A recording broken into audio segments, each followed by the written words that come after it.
Don't mind the mess around here, but I wanted to show what I was doing. This is my little tea kettle, and right now it's going on its second round.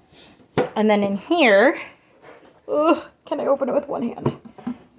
I have, these are like double-walled mugs, you know, the ones that say they can last for like 3 days or whatever with ice in them. They can also keep things very hot for a long time, and this is a double-walled water bottle as well. And then I have a couple of hot water bottles, and then this one I'm going to put some more hot water in, boiling water as well. And then I have all of it in my little cooler, and I'm probably going to wrap that with a blanket. And essentially what's happening is tonight we have some bad weather coming our way with probably high winds and pretty decent potential for power outages. It's had power outages a lot of other areas in the country, and it's just now coming to us. And so,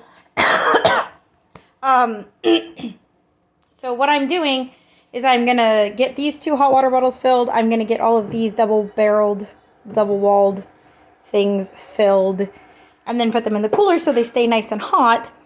And that way, if throughout the night our power goes out, we live in a semi-warm climate, but cold enough that if the power went out, we would be uncomfortable. Then I can bring out the hot water bottles and bring out the hot containers of water, and then I can put them under the blankets for me and my kiddos.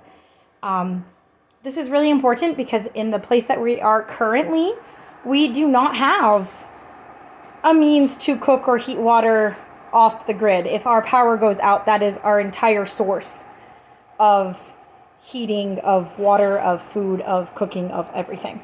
Not that I necessarily recommend that, but that is where we are right now. So one way that you can prepare, even if you don't have things like a wood burner or an alternate means of cooking right now, or if you live in an apartment so you can have a grill or things like that, you can fill these hot water bottles up, or you can fill these double-walled things up with boiling water, and you can see I actually have some water in there. I don't know if you can see the steam on the camera, but there's steam coming out of it.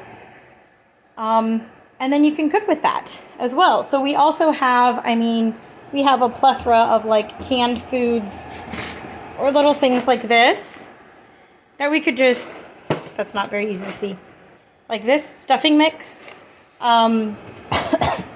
that you could literally just add some boiling water to. We have oatmeal.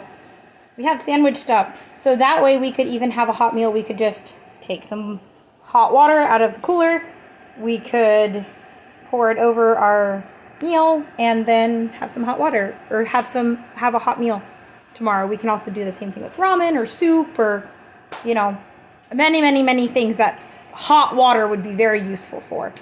And so I'm going to go ahead and store some of that. I'm also going to store some drinking water just in case, because if our power goes out, our water does also go out.